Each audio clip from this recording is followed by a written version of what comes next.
All right, welcome back to Morning Joe. The search for Flight 370 enters day 5 as officials appear no closer to determining the fate of the missing passengers and crew members.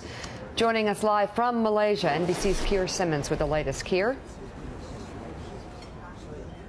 Hey Mika, I mean, there is a growing sense of confusion and disarray. I guess there was some clarity brought by a news conference they just held here, although that was fairly chaotic. And what they managed to explain at this news conference was that the flight switched off, or that its communications switched off somewhere over the South China Sea. We don't know why it stopped communicating, but that the military then picked up a secondary radar signal west of here over the Malacca Strait, and that's why they fear that the plane may have for some reason made a serious turn and headed hundreds of miles in the other direction. And that is why they say for some days now they have been searching both east and west of Malaysia, so a huge search area that they are having to comb. I actually flew out with one of the searches and that took 8 hours just to look across ocean stretching about 30 square miles. So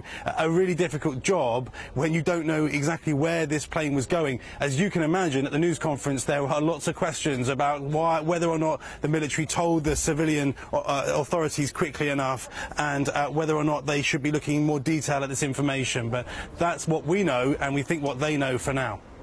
Keir Simmons there inside the room, he described as chaotic, and it certainly sounds like it. There's no one stream of information. We don't know what's happening at any given moment. Keir, thanks so much. Thank you, Keir. That hard left turn is confounding, and the fact that the transponders were turned off. Pilots don't turn off the transponders. There's more strange things about this.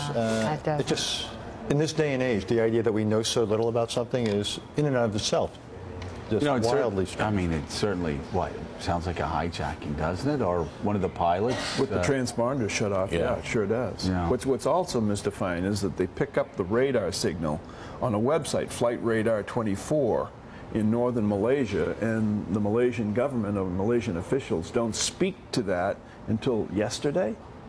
Yeah, Malaysia's not crowning itself in glory here.